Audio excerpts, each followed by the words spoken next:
What's up, everybody? I'm Jeffrey Hessler. We're back again with another video on Jeff Hess on college football. Today we'll be talking about my top 10 impact players that came through the transfer portal this year. If you didn't check out the last video, please go do so. Leave a like, comment if you have any feedback. We talked about the 2022-23 Ohio State Buckeyes, their biggest question marks coming into this season, and their defense, some other things. So please go check that out. If you like this video, please leave a like, subscribe if you like the channel or anything college football, because I drop a video that is always college football related. That being said, let's get straight into it. The transfer portal is something that is going to affect college football for the next couple years until they really find something to do with it. Whether you like that or not, it's just how modern day college football works with NIL. You get the free transfer rule. It's just going to happen. That being said, we're going to get straight into it. Coming in at number 1 on my list, we got Caleb Williams, the quarterback transfer from Oklahoma. He is transferring to USC, where Lincoln Riley will be taking over as head coach. A lot of people thought this would happen as soon as Lincoln Riley took that USC job, because Caleb Williams had a lot of ties to Lincoln Riley, and a lot of people do commit to a coach when they commit to a university. Lincoln Riley is a great quarterback coach, so it really won't surprise me at all if Caleb Williams has another great year, because in the games that he did start or the games that he did play last year, he was phenomenal. I think Caleb Williams is a very talented player, not only throwing the ball but also running the ball. I won't be surprised with the full season now if he somehow ends up in New York at the end of the season for the Heisman finalist, and I won't be surprised if he ends up as a lottery pick here in the draft. So that being said, I'm going to get into some stats with Caleb Williams. In the 2021 season, he threw for 1,900 yards, 21 touchdowns, 4 interceptions, and had a QBR of 86.5, which was 4th best in the country. You can't be mad at those numbers at all. If I'm USC fans, I got to think the future is bright with Lincoln Riley not only, but Caleb Williams as well, because he's a talented guy. To throw on, he had 6 rushing touchdowns last season, which is, like I said, a great ability to have. If things aren't opening up in the back end, if you got a guy that can run the ball, it helps tremendously. So coming in at number 2, we have Jackson Dart. He is transferring to Ole Miss, where he will be coached by Lane Kiffin. Lane Kiffin is a great coach. He will be replacing Matt Corral, the quarterback last year, who had a great season, great 2 seasons really last year and the year before. People are looking at him as a top 20 pick, whatever you want to say, for Matt Corral. So this is big for Lane Kiffin. He's got his quarterback now. I think this is a great fit for Jackson Dart, because Lane Kiffin is a great coach. He's a great offensive coach, and he's a great quarterback coach. Jackson Dart played in some games last year. He played 6 games, didn't start all of them when they had Keaton Silvis in the season. So in 6 games, he threw for 1,300 yards. He had 9 touchdowns and 5 interceptions, and those numbers don't sound too amazing, but I think he's going into a better system with a better coach and just a better atmosphere that can really fit him. He's got a very good arm on him, really good player. I won't be surprised if he ends up as a sleeper quarterback here in the next coming years coming into the draft, because I think he is an NFL-type quarterback. Coming in at number 3, we have Quinn Ewers going to Texas. If you don't know Quinn Ewers, he was at Ohio State for a year. He left early to get an NIL deal. Can't be mad at him. But then he entered the transfer portal because he had a deep quarterback room with C.J. Stroud, Kyle McCord, Jack Miller, and then you also got Devin Brown coming in this year as a freshman. So you kind of figured that, being the number 1 player in the nation coming out of high school. He's one of the highest recruits ever. I think it's one of 6 or 7 to achieve that status. I would give you guys some stats, but he handed the ball off his entire career at Ohio State. So if you want to go watch some film, he's got a great arm. It just looks effortless when it comes off of his hands. So great kid. I think he has the potential to be something good, and this is a huge get for Steve Sarkisian.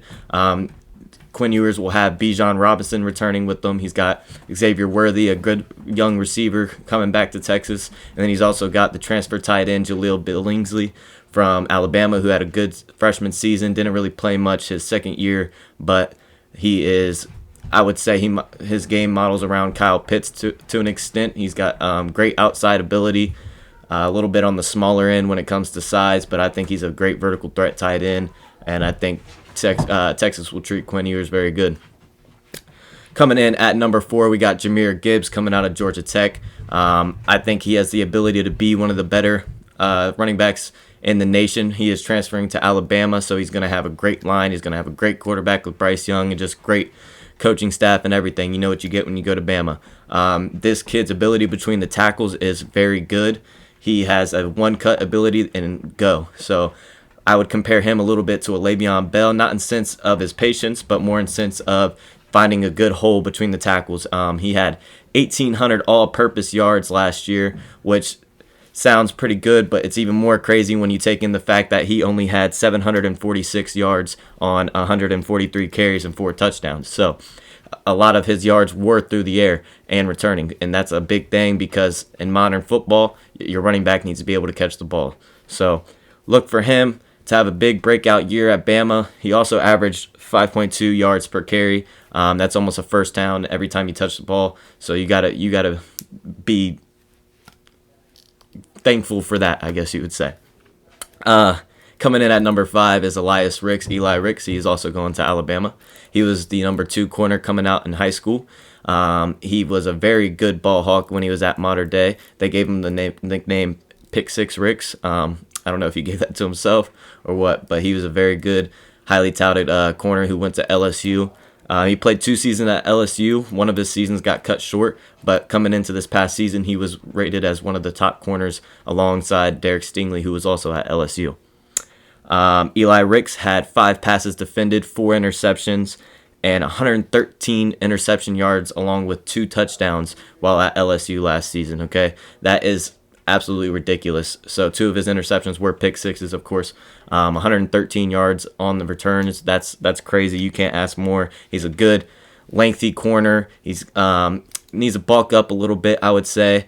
And if he can just stay healthy, I think he can be a very good corner going into the draft. He also will be playing alongside Kool-Aid McKinstry, who was a freshman last year for Alabama. So I think those 2 together will be very good. Coming in at number 6, we got Zach Evans going to Ole Miss as well. This is another great get for Lane Kiffin. Zach Evans was the number 2 running back out of high school behind Bijan Robinson. Zach Evans was a top 20 player nationally. He's got great size, a little bit on the thicker end, so he's a strong guy. In 6 games, Zach Evans had 92 carries for 648 yards and 5 touchdowns. Doesn't really sound too crazy, but he averaged 7 yards per carry, which is very good. And this is the stat that pops out to me most, is he averaged 8 yards on first down.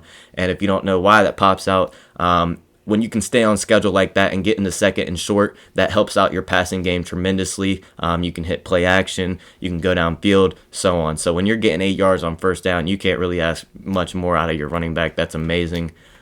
I think he has a great year for Ole Miss and whatnot. Coming in at number 7, we have Brandon Joseph. He is going to Notre Dame. He is a safety out of Northwestern.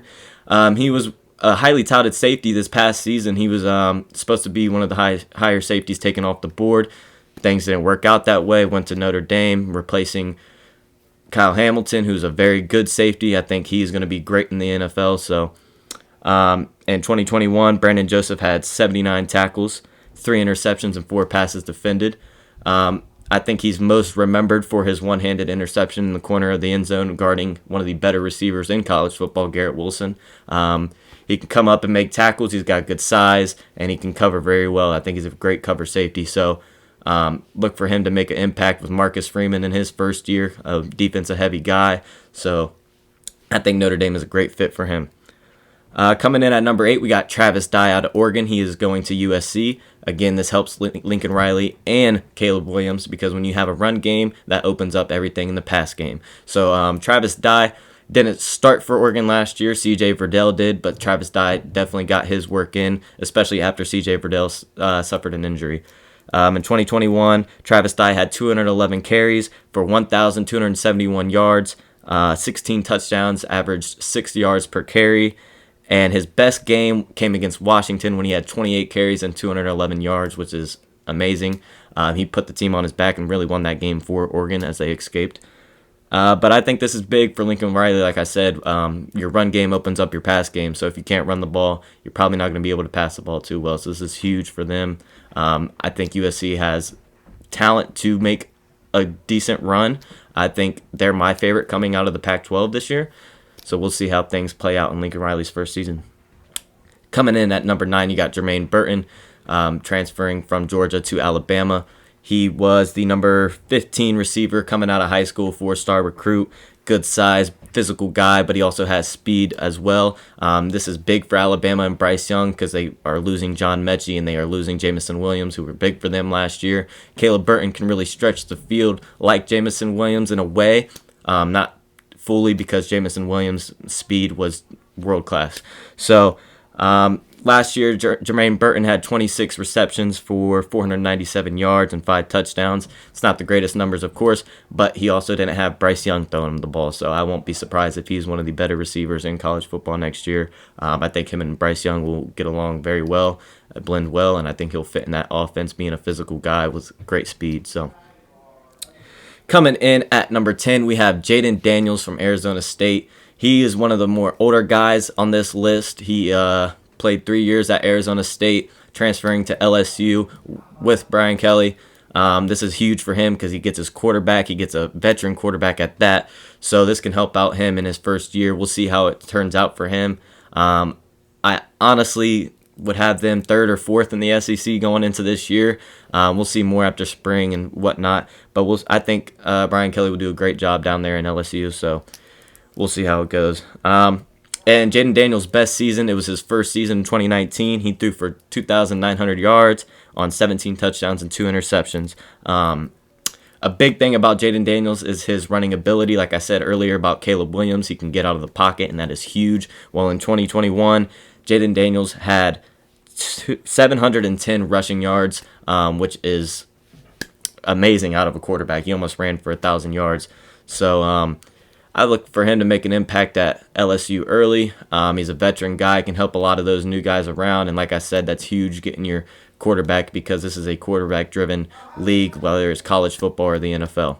So with all that being said, please leave some feedback. Leave a like if you liked the video. Subscribe if you're into college football. Appreciate your guys' support. And I'll be back with another video soon. You guys have a nice day.